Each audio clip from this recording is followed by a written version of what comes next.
Of the Republic of Haiti, His Excellency the Reverend Father Jean Bertrand Aristide, and to invite him to address the Assembly.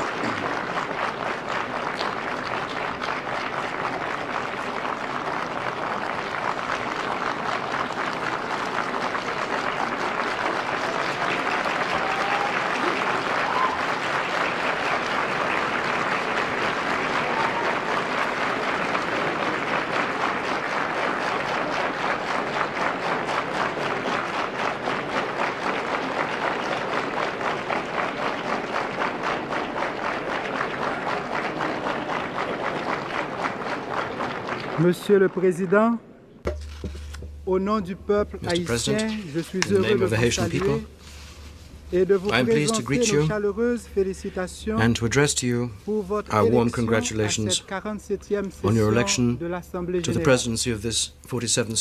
Je suis également heureux de saluer votre prédécesseur, M. Chihabi, et le nouveau Salute your predecessor, général, Mr. Chihabi, and the new Secretary General, Boutros Mr. Ghali, Boutros Boutros-Ghali, à qui j'adresse mes plus sincères to whom I would like to address pour cette lourde my sincerest responsabilité. congratulations on their Distingués adopting diplomates, this weighty responsibility. chers Distinguished amis de la diplomats communauté and dear internationale, friends of the international community, que je suis heureux de vous saluer how happy I am et de souhaiter la plus to cordiale bienvenue aux nations greet sœurs you and to wish you welcome to à la the maison de and notre to grande welcome the famille. sisterly nations who have just arrived Comme toujours, in this great family of le ours. peuple As always, the haïtien Haitian people ne saurait s'empêcher cannot refrain de saluer from de façon presenting particulière a particular le président Carlos word of Andrés welcome Pérez to et le President peuple Carlos Andrés vénézuélien. Pérez and the Venezuelan people.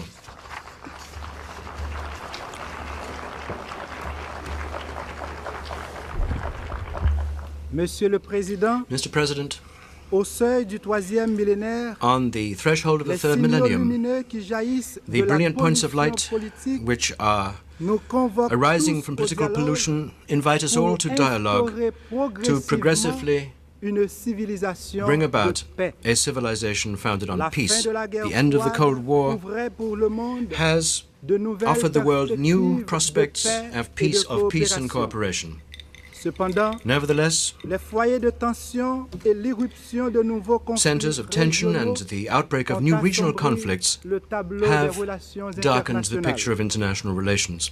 De la pollution politique à l'échelle Political planétaire pollution at the surgissent world conflits armés, level has produced armed guerres, conflicts, wars, massacres, coups massacres, d'État contre la démocratie. and coups d'etats against democracy. Aussi, aimerions-nous Therefore, partager we would like humblement to humbly avec vous share with you 8 béatitudes our 8 démocratiques democratic pour une beatitudes civilisation for de a paix. civilization of peace. 8 béatitudes démocratiques 8 democratic pour une civilisation de paix. for a civilization of peace. Première béatitude The first démocratique. democratic beatitude. Heureux ceux qui défendent Blessed are la those who démocratie, defend democracy. que la paix May règne peace chez eux. prevail among them. La condamnation du coup The d'État du condemnation 30 of the coup d'État of the 30th September 1991 is an exprime la expression volonté des of the Nations desire of the Unies United de Nations défendre les to defend principes the démocratiques democratic et les principles droits and du rights peuple haïtien. of the Haitian people. Nous vous en remercions And we would like to chaleureusement. thank you warmly for that. L'instauration de cette civilisation The de paix advent of this civilization à of peace l'échelle de la planète at a worldwide passe level nécessairement necessarily par le rétablissement involves de l'ordre constitutionnel en restoring Haïti, constitutional order to où le Haiti, sang coule, les cadavres s'amoncellent, blood is la flowing, répression corpses are being s'intensifie. heaped up, and repression is Le being coup d'État intensified. en soi A coup est un d'État crime in contre itself is a l'humanité. crime against mankind. Ces 12 mois These 12 symbolisent un double crime Thus contre are symbolic l'humanité. of a double crime against Que humanity. s'ouvre enfin la porte du May the retour door pour finally que be opened brille la paix. so that peace Joussa. can once more shine among us.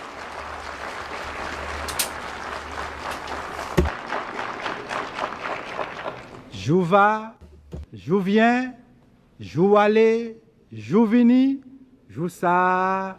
Ah.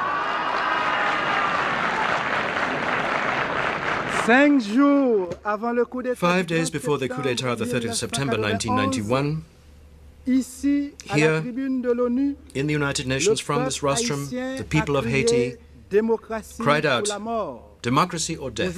Today, on behalf of the 3,000 people assassinated by the enemies of democracy, the Haitian people promotes, with the same conviction, from the same rostrum, the same cry.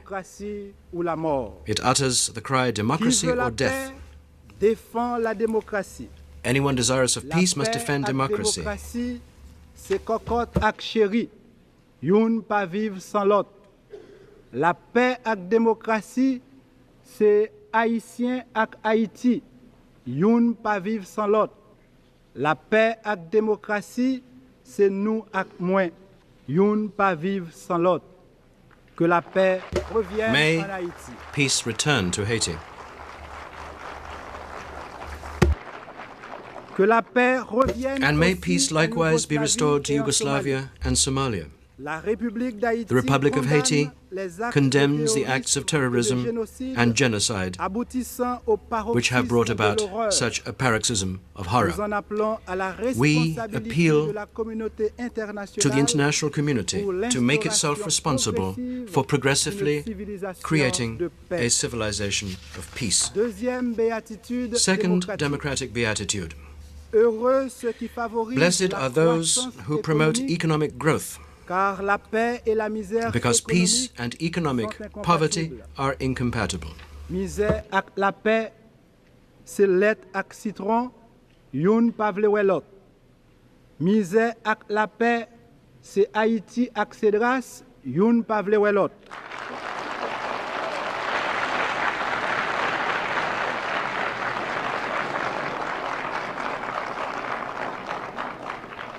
Les gen la guerre nan ventre, pas gen la paix nan tête. Depuis la Seconde Guerre mondiale, since the Second World War, la production mondiale a baissé pour la première fois de 0,5% l'an dernier.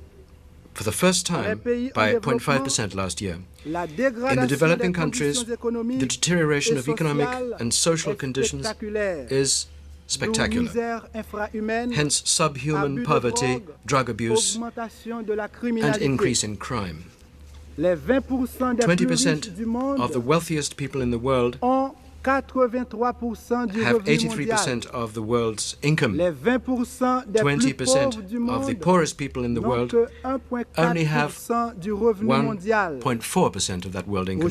Today, we have 1.2 billion poor people living in developing countries. In the year 2000, we will have 1.3, and in the year 2025, we will have 1.5. So, the fundamental principle of international public law is the principle of equality. In this context, Aristotle has reminded us that politics requires a reciprocal relationship and symmetrical relationship to obtain, whereby the citizens are placed on an equal footing with each other and not one on top of each other.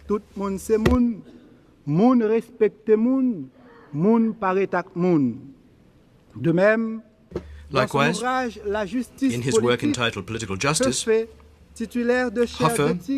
who occupies the chair of ethics and political philosophy, has reminded us that on the whole, Plato and Aristotle had offered us a florilegium of reasons to demonstrate that life in common is profitable to all those participating in it.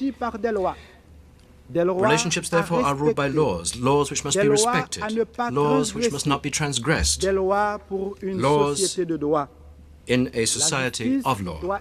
Justice must be, as it were, the oxygen of the economy. Justice, I repeat, must be the oxygen of the economy.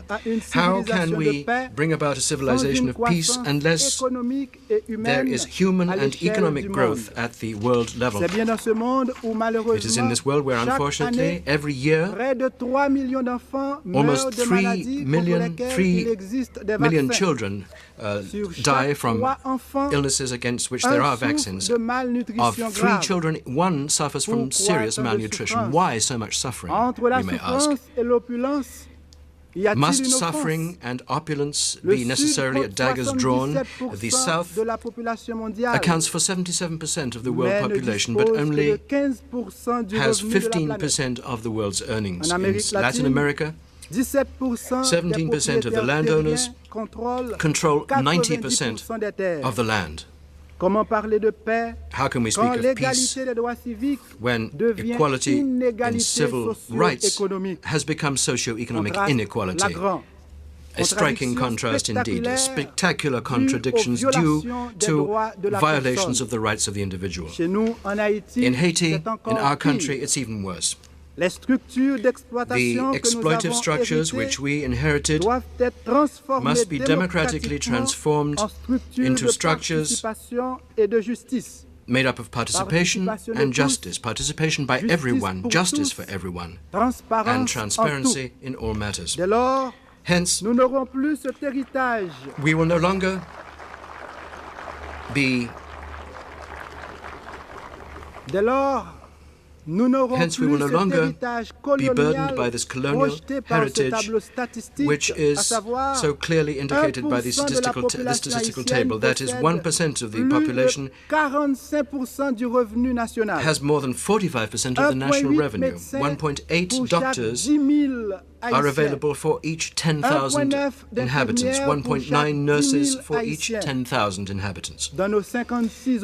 In our 56 so-called hospitals, there is not even as much as 2 beds for 1,000 people, only 1.5. 59 urban dwellers and 3% rural dwellers have access to drinking water. 85% of illiterates who are extremely intelligent.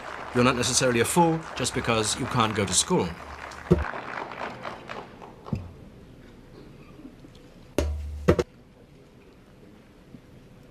Incumbent upon us is the responsibility to promote productive and remunerative jobs.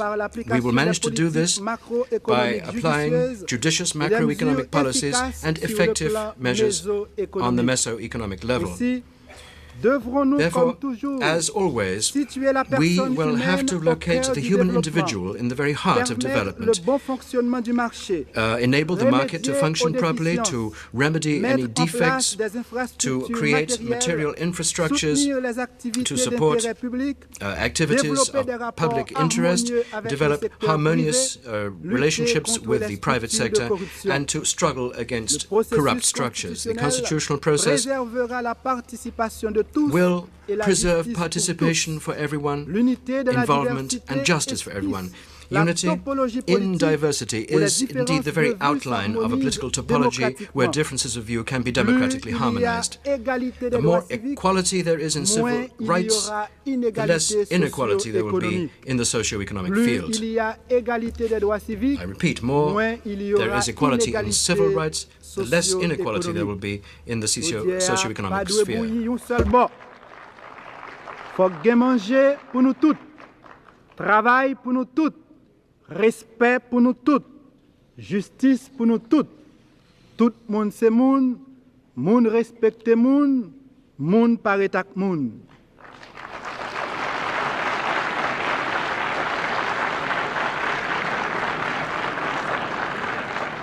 La République d'Haïti partage l'angoisse des peuples appauvris, the suffering of those peoples who are impoverished, starving and abandoned. There are many of them.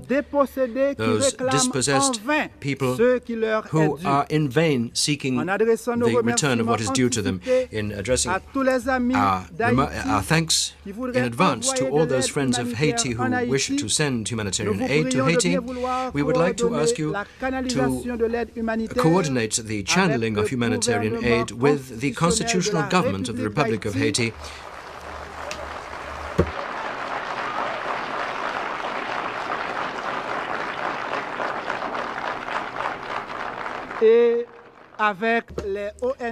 and those NGOs who are accompanying the march of the people of Haiti towards democracy.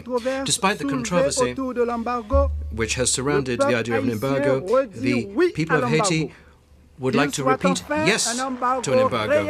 Let there be finally a real, complete and total embargo. Let us have a real, total and complete embargo at last.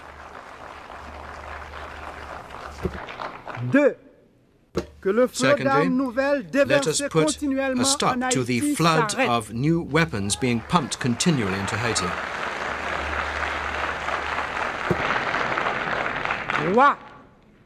Thirdly, if a total blockade is required to achieve this, the Haitian people will welcome it.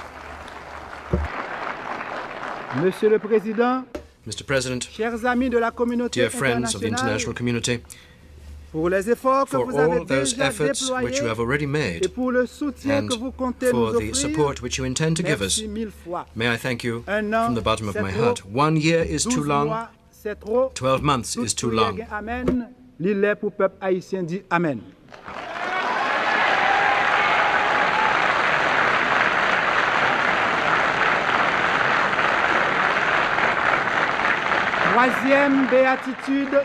Third democratic beatitude. Blessed are those who say heroically no to getting off scot-free, no to vengeance, yes to justice. No justice, no peace. The refusal to give one's blessing to impunity is part of the grammar, part of the lexicon of justice and morality. Article 42.3 of the Republic of Haiti's Constitution stipulates that, and I quote, abuses, violences and crimes perpetrated against a civilian by a military functionary in the exercise of his functions is something to be dealt with by the tribunals of common law. In less than 1 year, 3,000 people have been assassinated, more than 40,000 political refugees, hundreds of thousands of citizens have fled through the country.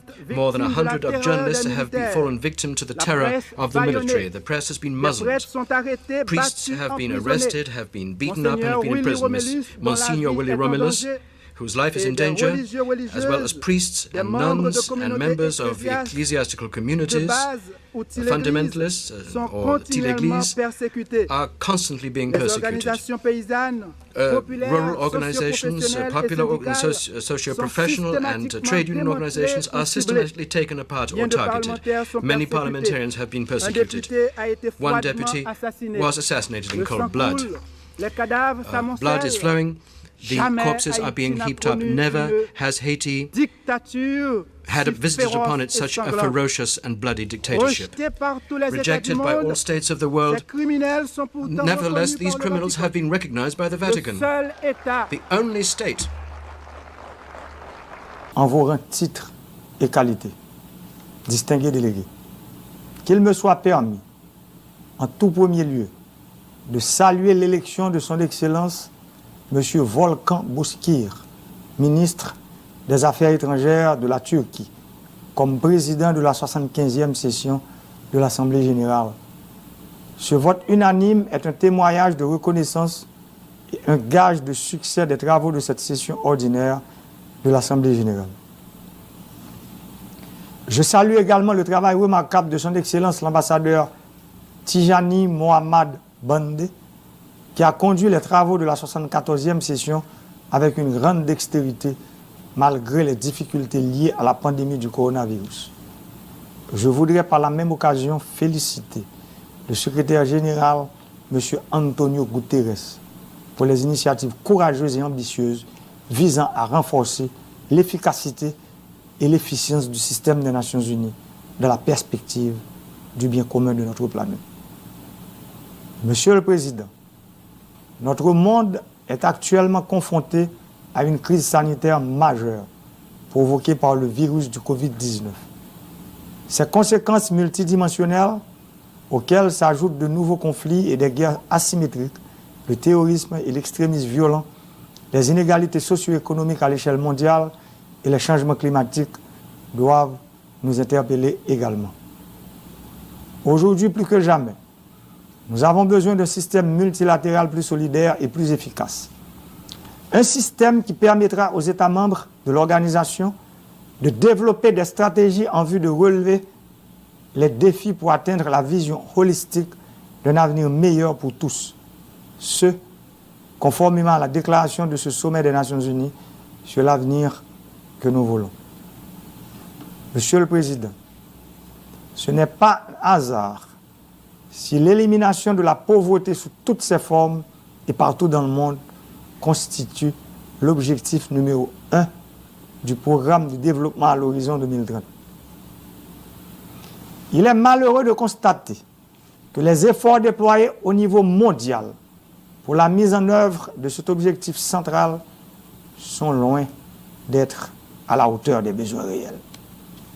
Aujourd'hui encore, un fort pourcentage de la population mondiale souffre de la pauvreté et de la faim.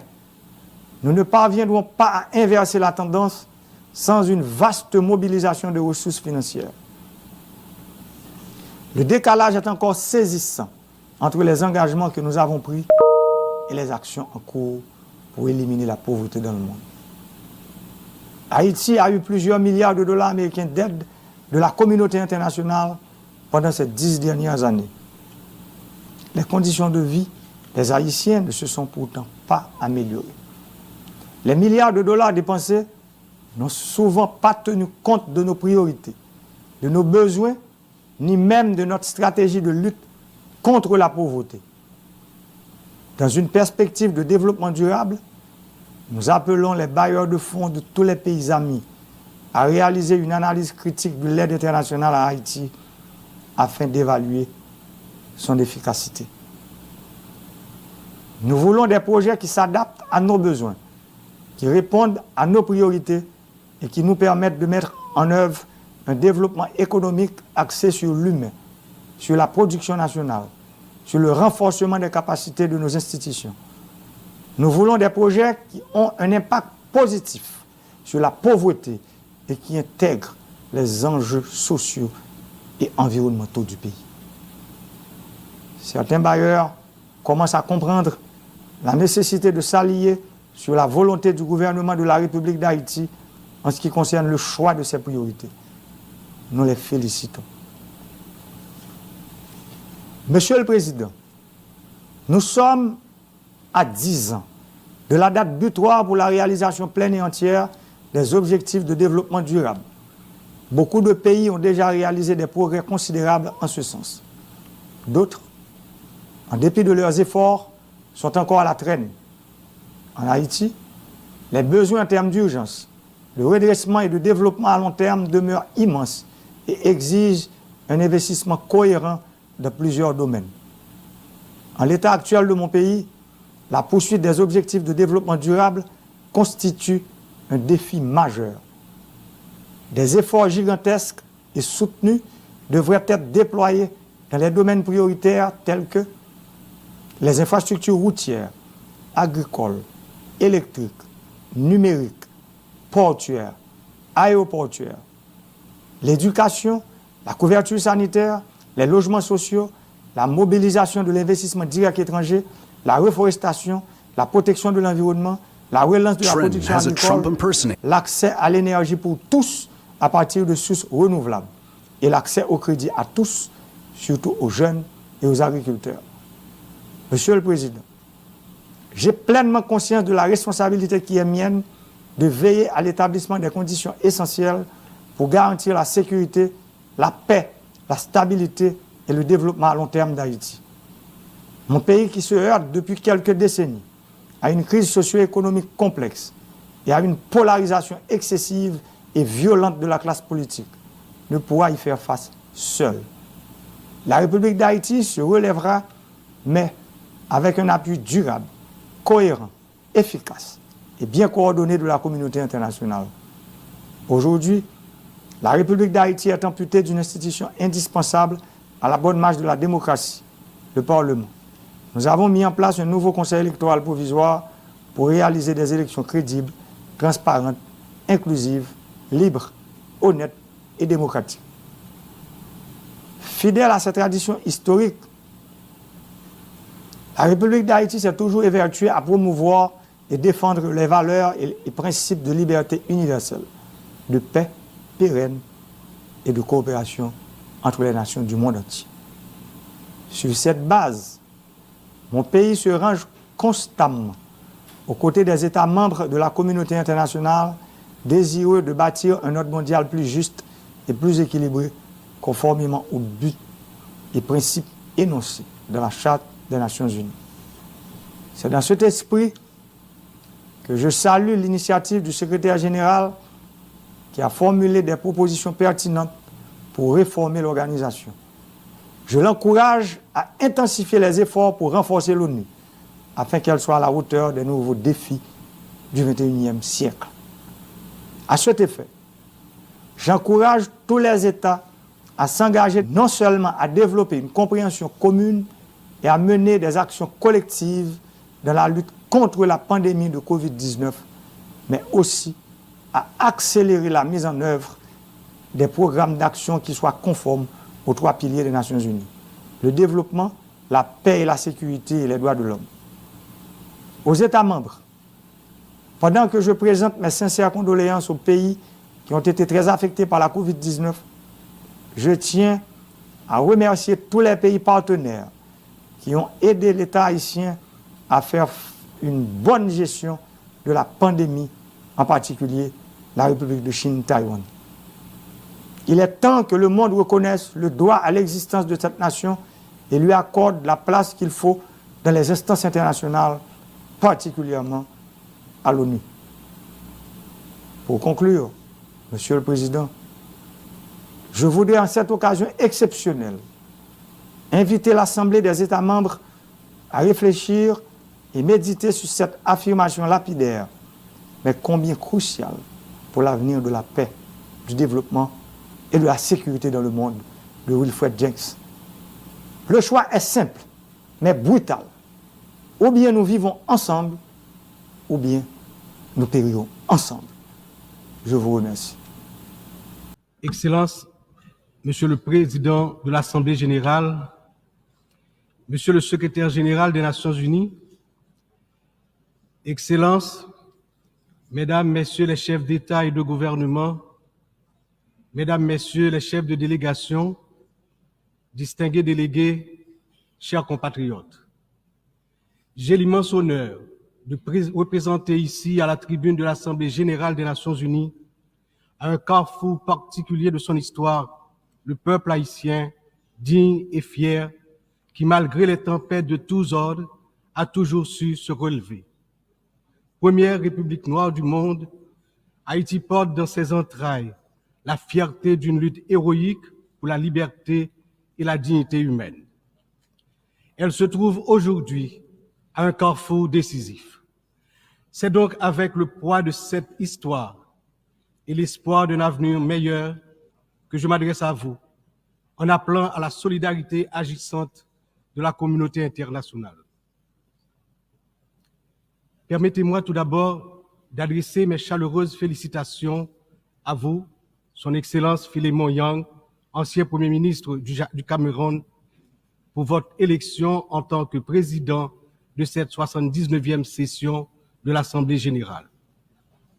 Haïti se tient fermement à vos côtés et vous assure de tout son soutien tout au long de votre mandat afin de faire de cette session un succès pour l'ensemble de la communauté internationale. Qu'il me soit permis aussi de saluer l'excellente qualité du travail accompli au cours de la 78e session par votre prédécesseur, Son Excellence, M. Denis Francis de Trinité et Tobago, qui a su conduire les travaux avec dextérité, sagesse et leadership. Je saisis également cette occasion pour exprimer au nom du peuple haïtien toute notre gratitude à vous, Monsieur le Secrétaire général Antonio Guterres, pour votre visite en Haïti, votre présence sur notre sol et votre soutien indéfectible à notre démarche auprès du Conseil de sécurité, notamment pour renforcer la police nationale d'Haïti. Vos récentes interventions en faveur d'Haïti ont été vivement appréciées et resteront gravées dans nos mémoires. Je tiens à exprimer ma plus profonde gratitude à la communauté internationale pour le soutien apporté à mon pays en ces temps de crise. Cette solidarité, qu'elle se manifeste à travers des initiatives de sécurité, d'aide humanitaire ou de soutien au développement, est grandement appréciée. Par cette coopération continue et mieux adaptée, Haïti se remettra plus forte, plus résiliente et engagera confiante sa marche assurée vers le développement et le progrès. Je salue ici tous les compatriotes haïtiens à travers le monde, qui tout en restant attachés à leur pays natal, sont obligés de chercher d'autres cieux plus cléments pour gagner leur vie. Tout le monde reconnaît qu'ils sont de rudes travailleurs. Je veux leur dire, partout où ils se trouvent, que le Conseil présidentiel de transition et le gouvernement pensent à eux en attendant que les conditions soient réunies pour qu'ils reviennent au bercail. J'en profite pour saluer Amnesty International et d'autres organismes opérant dans le domaine de la défense des droits humains qui suivent de près les violations des droits des migrants haïtiens à travers le monde. Je me permets, au nom du peuple haïtien, de saluer fraternellement tous les amis d'Haïti qui ont fait preuve de solidarité envers les migrants de notre pays, en particulier ceux résidant à Springfield dans l'Ohio aux États-Unis.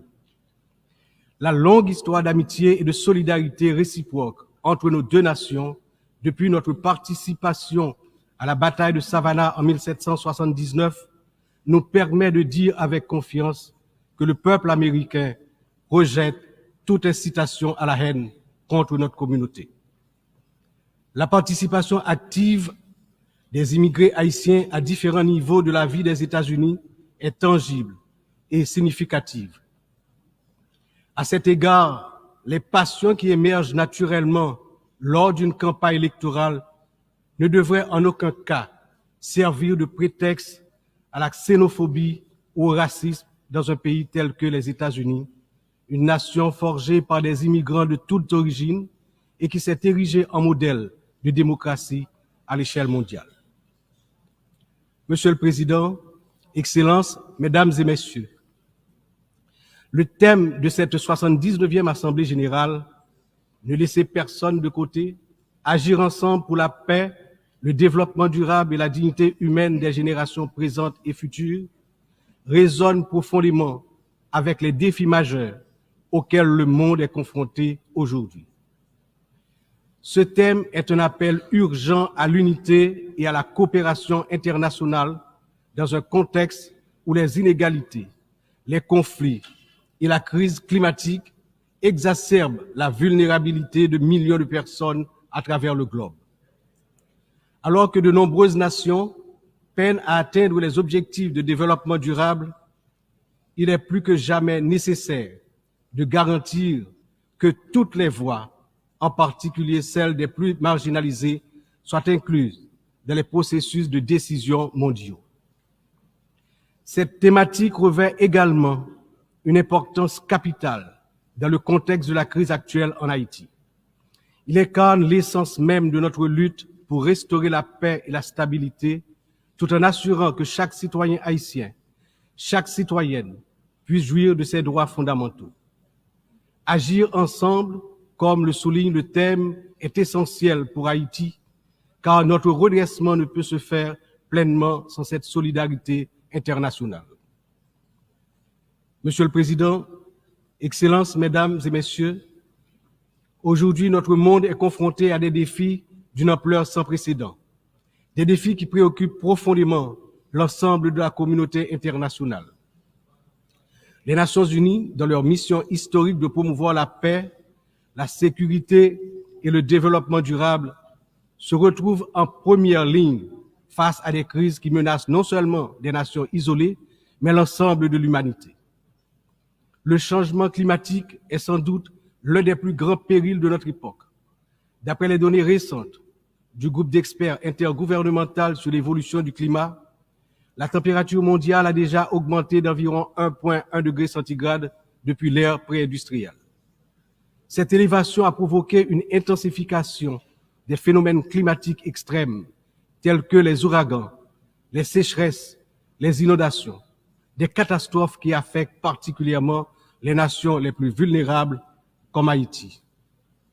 En 2023, le Programme des Nations Unies pour le développement a estimé que plus de 100 millions de personnes supplémentaires risquent de basculer dans la pauvreté d'ici à 2030 en raison des effets du changement climatique. Pour Haïti, qui fait partie des pays les moins émetteurs de gaz à effet de serre, mais qui ont subi les impacts les plus dévastateurs, cette crise mondiale exacerbe nos difficultés à garantir la sécurité alimentaire, l'accès à l'eau potable et la stabilité économique. Les conflits armés continuent également de semer la destruction et de ravager des vies humaines. Selon le Haut Commissariat des Nations Unies pour les réfugiés, le nombre de personnes déplacées de force a atteint 110 millions en 2023, un chiffre qui n'a jamais été aussi élevé dans l'histoire de l'humanité. Que ce soit en Syrie, en Ukraine ou dans la région du Sahel, ces conflits prolongés exacerbent la pauvreté, détruisent des infrastructures vitales et entraînent des flux massifs de réfugiés. Le monde ne peut rester inactif alors que des millions d'hommes, de femmes et d'enfants fuient les violences en quête de sécurité et de dignité. L'engagement de la communauté internationale est plus que jamais nécessaire pour trouver des solutions diplomatiques et promouvoir des initiatives de consolidation de la paix. Un autre défi majeur concerne les inégalités économiques qui continuent de se creuser. Selon le rapport sur le développement humain 2023 du PNUD, près de 1,2 milliard de personnes vivent encore dans la pauvreté multidimensionnelle, c'est-à-dire qu'elles manquent d'accès à des services essentiels tels que la santé, l'éducation et des conditions de vie décentes. La pandémie de Covid-19 a amplifié ces inégalités, poussant des millions de personnes supplémentaires dans la pauvreté. Pour des nations comme Haïti, l'impact a été dévastateur. Avec un taux de pauvreté des plus élevés, le pays fait face à des défis structurels profonds. Mais ces inégalités ne sont pas seulement un problème haïtien, elles sont un problème mondial qui requiert des réformes économiques globales. En outre, les défis liés à l'insécurité alimentaire se sont intensifiés ces dernières années. Selon l'Organisation des Nations Unies pour l'alimentation et l'agriculture, plus de 735 millions de personnes dans le monde ont souffert de la faim en 2022, une augmentation alarmante qui reflète les perturbations causées par les conflits, les crises économiques et le changement climatique. Haïti, malheureusement, ne fait pas exception. Le Programme alimentaire mondial a récemment souligné que près de la moitié de la population haïtienne est en situation d'insécurité alimentaire aiguë. Cette situation n'est pas seulement une urgence humanitaire, mais une menace pour la stabilité de notre nation. Nous devons travailler ensemble pour renforcer les systèmes agricoles, garantir un accès équitable aux ressources alimentaires et lutter contre la faim de manière concertée et durable. Enfin, les progrès technologiques apportent de nouvelles opportunités, mais également de nouvelles menaces. L'accélération du développement de l'intelligence artificielle, la prolifération des cyberattaques, la désinformation mettent en danger la stabilité des démocraties à travers le monde. Le rapport de l'Union internationale des télécommunications montre que la fracture numérique reste un défi majeur avec près de 2,7 milliards de personnes n'ayant toujours pas accès à Internet en 2023. Haïti étant l'un des pays les moins connectés, doit impérativement bénéficier de soutien pour combler cette fracture numérique et participer pleinement à l'économie mondiale du XXIe siècle. Cette année, Haïti réaffirme son engagement en faveur de la préservation de notre patrimoine commun, les océans. C'est pourquoi j'annonce aujourd'hui avec fierté que Haïti signera l'accord sur la biodiversité marine au-delà des juridictions nationales, adopté le 19 juin 2023 et ouvert à la signature depuis le 20 septembre 2023. Cet accord est un outil crucial pour garantir la protection de la biodiversité marine, promouvoir une exploitation durable des ressources marines et renforcer la résilience des États insulaires comme le nôtre face aux défis du changement climatique.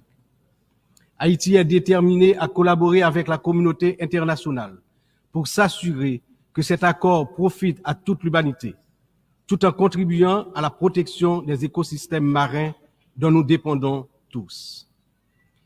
Ces défis mondiaux ne peuvent être relevés que par un engagement renouvelé en faveur du multilatéralisme, de la solidarité et de l'action collective. Haïti, malgré ses difficultés, se tient prête à collaborer avec la communauté internationale pour surmonter ces crises et bâtir un avenir où la paix, la justice et la dignité humaine triomphent. Mais nous ne pouvons y arriver seuls. C'est ensemble que nous devons agir pour garantir que personne ne soit laissé de côté. Excellences, Mesdames, Messieurs, en proclamant l'indépendance d'Haïti le 1er janvier 1804, le général Jean-Jacques Dessalines, père fondateur de notre patrie, a donné aux droits de l'homme leur caractère universel. En d'autres termes, avec le triomphe de la révolution haïtienne de 1804, ayant lancé le processus de démantèlement de l'ordre colonial et esclavagiste, les droits de l'homme ont cessé d'être uniquement les droits de l'homme blanc pour devenir les droits de tous les hommes, de toutes les femmes, c'est-à-dire les droits de l'humanité tout entière.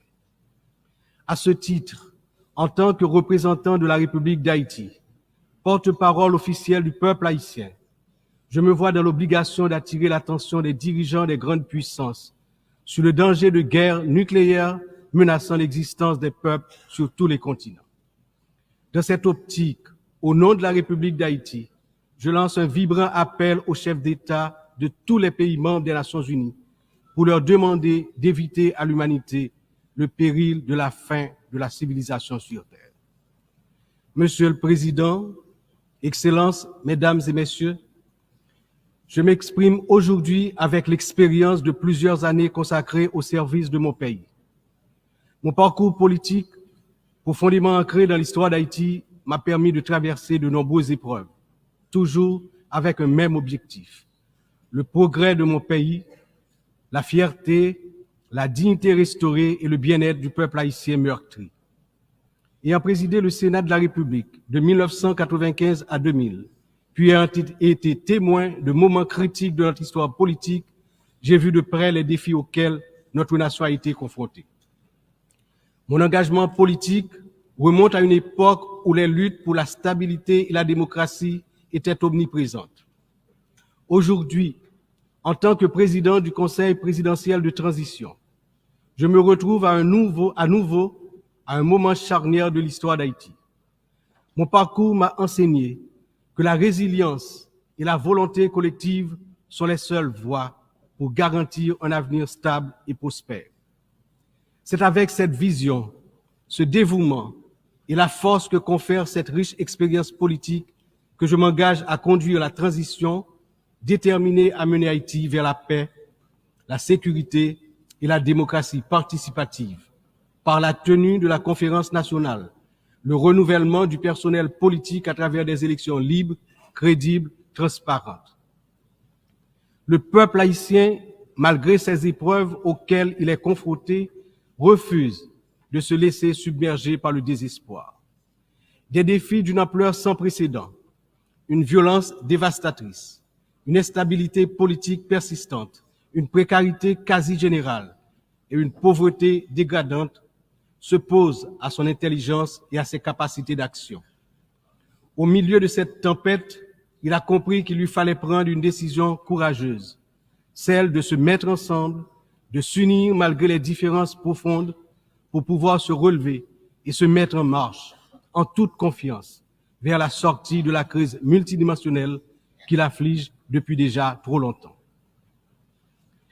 La création du Conseil présidentiel de transition est une matérialisation de cette décision, un exemple tangible de cette volonté de se réconcilier avec soi-même.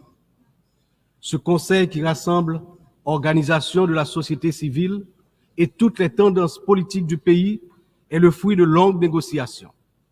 Il incarne la pluralité de la société haïtienne.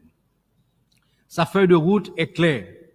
Restaurer la sécurité publique, organiser des élections libres, transparentes à la fin de l'année 2025, rétablir la confiance dans les institutions de l'État. Pour y parvenir, nous... Restitution et réparation pour nous, victimes de l'esclavage, il en faut bien. Parce que l'esclavage est un crime contre l'humanité, il nous faut, premièrement, restitution, deuxièmement, réparation. 21 milliards 685 millions 135 571,48 dollars US. Monsieur Macron, est-ce que tu vas aller payer la dette d'indépendance à Haïti? Tu vas repayer Haïti? C'est quand que la France va repayer Haïti? La dette d'indépendance, 40 milliards de dollars, monsieur Macron. Quand vous allez repayer cette dette d'indépendance? En sera-t-il de la restitution de nos 21 milliards 685 millions 137 571,48 dollars US?